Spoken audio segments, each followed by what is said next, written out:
दुनिया भर के कई देश जहां तेज गर्मी का सामना कर रहे हैं, तो वहीं बीते दिनों गल्फ के कई देश जिसमें संयुक्त अरब अमीरात, ओमान, बहरीन के लोग भारी बारिश से परेशान हो गए हैं।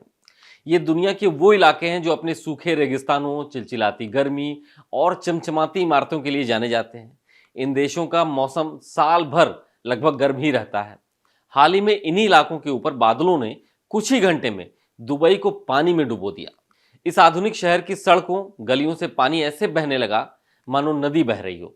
सड़कों पर चल रही बेशकीमती और आधुनिक गाड़ियां पानी में डूबने लगी। दुबई में कुछ ही घंटों के अंदर इतना पानी बरसा जितना 1.5 साल में बरसता है।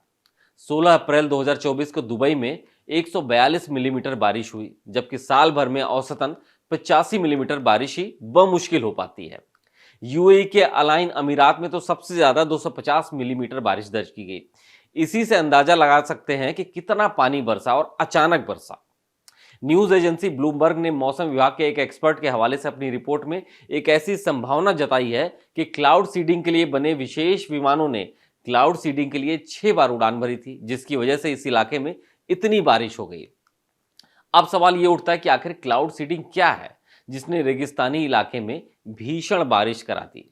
हालांकि इस पर यूएई के मौसम विभाग ने टिप्पणी दी है और कहा है कि क्लाउड सीडिंग जैसी कोई चीज इस इलाके में नहीं की गई। तो आज इस वीडियो में हम क्लाउड सीडिंग के बारे में जानेंगे कि ये क्लाउड सीडिंग होती क्या है। नमस्कार, मेरा नाम है अभिषेक पांडे। जिस इलाके के लिए पीने का पानी तेल से कम कीमती ना हो, वहां इतना पानी बरस जाए तो सब हैरान होंगे। सवाल यह है कि संयुक्त अरब अमीरात, बहरीन और ओमान में इतनी बारिश क्यों हो गई। कुछ एक्सपर्ट्स क्लाउड सीडिंग को वजह मानते हैं। यूएई के राष्ट्रीय मौसम केंद्र ने इस संभावना को गलत बताया है और कहा कि तूफान से पहले और तूफान के दौरान क्लाउड सीडिंग ऑपरेशन नहीं किया गया है और यह बारिश कुदरती है।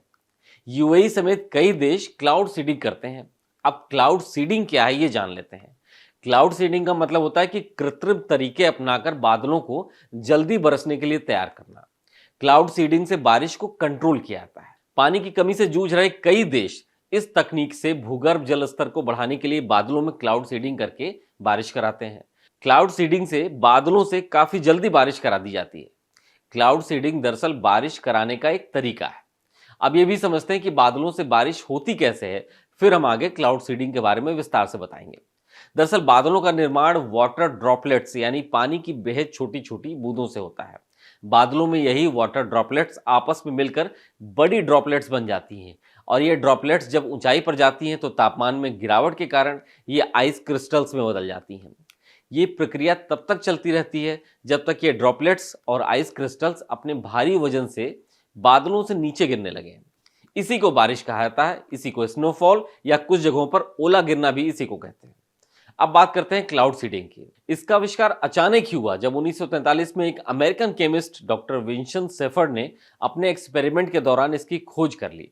डॉक्टर विंसेंट शेफर्ड ने अपने एक एक्सपेरिमेंट के दौरान पाया कि जब किसी मॉइस्चर वातावरण या क्लाउड का तापमान अचानक से कम किया जाता है तो उसमें मौजूद वाटर ड्रॉपलेट्स आसानी से और जल्दी से आइस क्रिस्टल्स में बदलती हैं। ठीक यही प्रक्रिया बादलों में बारिश के अंतिम चरणों में होती है, लेकिन यहां इस प्रक्रिया को फास्ट फॉरवर्ड करके तेज कर दिया जाता है। इसी को क्लाउड सीडिंग कहा जाने लगा। 13 नवंबर 1946 को डॉक्टर विंसेंट शेफर ने एक प्लेन से बादलों के ऊपर ड्राई आइस के क्रिस्टल्स गिराए और बादलों में मौजूद वाटर ड्रॉपलेट्स को जल्दी से ठंडा करके समय से काफी पहले ही वहां पर बारिश करा दी। आज के वक्त में क्लाउड सीडिंग के लिए कई आधुनिक तरीके इस्तेमाल किए जाने लगे हैं। ड्राई आइस, सिल्वर आयोडाइड और अब लेटेस्ट तकनीक है क्लाउड जैम्पिंग, जिसमें बादलों में इलेक्ट्रिक करंट देते हैं जिससे वहां मौजूद वाटर ड्रॉपलेट्स जल्दी से इकट्ठा होकर बड़ी बूंदों में बदल जाती हैं और वहां बारिश शुरू हो जाती है। क्लाउड सीडिंग के कई फायदे हैं। कम बारिश वाले इलाकों में बारिश कराकर वाटर लेवल ठीक किया जाता है। सूखे की स्थिति से निपटने के लिए भी क्लाउड सीडिंग कराई जाती है।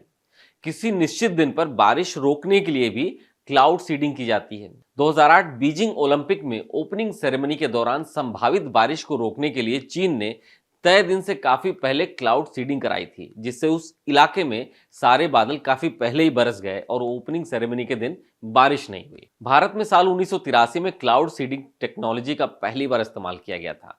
बादलों से गिरने वाले ओलों को खत्म करने के लिए भी इसका इस्तेमाल किया जाता है, जिससे कि ओलों से गिरने से होने वाले नुकसान को कम किया जा सके। फॉग यानी धुंध को भी कम करने के लिए क्लाउड सीडिंग का इस्तेमाल एयरपोर्ट्स के ऊपर किया जाने लगा है, जिसमें धुंध में मौजूद वाटर ड्रॉपलेट्स जल्दी से नीचे आ जाती हैं और मौसम हवाई जहाज के लिए पूरी तरह साफ हो जाता है। क्लाउड सीडिंग से कई देशों ने अपने सूखे की स्थिति को कम किया है। कृषि के क्षेत्र में भी इसका खूब इस्तेमाल हुआ है। कुल मिलाकर बात इतनी सी है कि बारिश के लिए बादलों का होना जरूरी है।